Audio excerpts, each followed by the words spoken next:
Assalomu alaykum qadrli futbol ishqibozlari. Super Ligadan jonli reportajlarimiz davom etadi. Barchangizni endi Olmaliq shahriga taklif etamiz.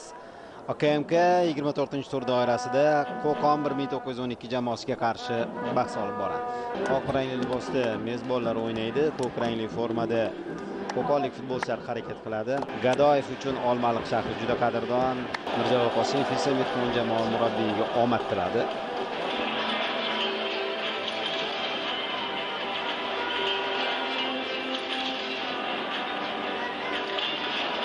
Qo'qonliklar ham natija uchun kurashadi. Kurraga ko'ra bahsni mehmonlar boshlaydi. Gadoyev to'pni o'yinga kiritdi. Uchrashuv start oldi. Hozir burchak zarbasini kuzatamiz.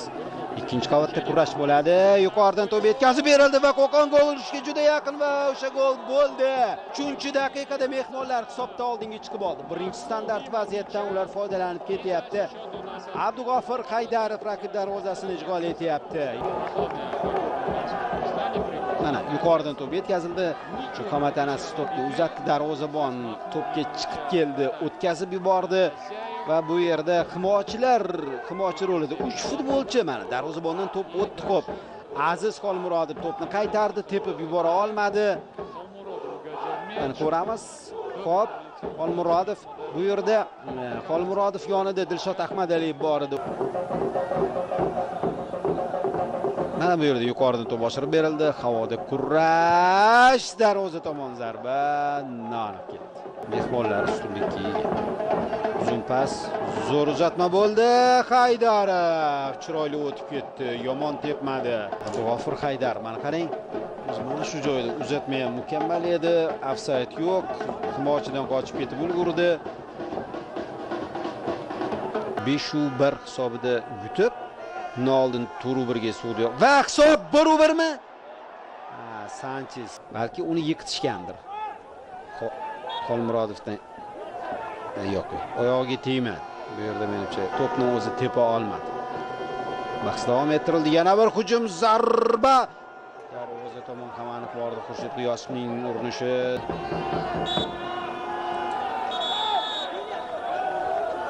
Bugun esa Olmaliq shahrida mana bu futbolchi Abdug'ofir Haydarov tomonidan kiritilgan gol evaziga birinchi taymda hisobda oldinda bo'lyapti. OKMK Qo'qon 1912 0-1 tanaffus do'stlar. Kiyim almashtirish xonasida futbolchilar bilan suhbat jiddiy bo'lganligini taxmin qilish qiyin emas. Yetarlicha ko'rsatmalar va albatta o'yinni o'zgartirish borasidagi tavsiyalar, ko'rsatmalar olib qaytgan bo'lsa kerak. OKMK futbolchilar tarbiyalab bergan shahar. Bu jamoani o'rni darvozabon hozir o'zini ko'rsatdi. Qiyinchilik bilan to'pni qaytaryapti. Ko'raylikchi o'zi. Xo'sh. Bo'ya himoyachi bu yerda Nodir Abdurazoqovning zarbasi uchiga tekkan, qo'lini uchiga tekkan. Sanchez, Ahmadaliyev, Xolmurodov. OKMKning o'yini ancha yorqin, juda chiroyli o'ynayapti ayni damda jamoa. Va hisob tenglashishi mumkin edi. Mana zarba! Keyingisi, lekin to'p darvozaga tushmadi. Ko'ramiz vaziyatni. Xolmurodov pas berdi, Sanchez zarba berdi. To'pga intildi. Menimcha toza o'yin edi. U raqib ham to'pga tashlandi va bu yerda oyog'ini qayirib oldi Salimov. Ana Xolmurodov uzatdi. Mana shu joyida. To'pga hamma to'pga intildi. Razzoqov mana bu yerda to'pni burchakka qarab yo'llagandi. Qo'shib berilgan daqiqalar ham ancha vaqt o'g'irladi lekin. Hakam esa final qushtigini chaldi.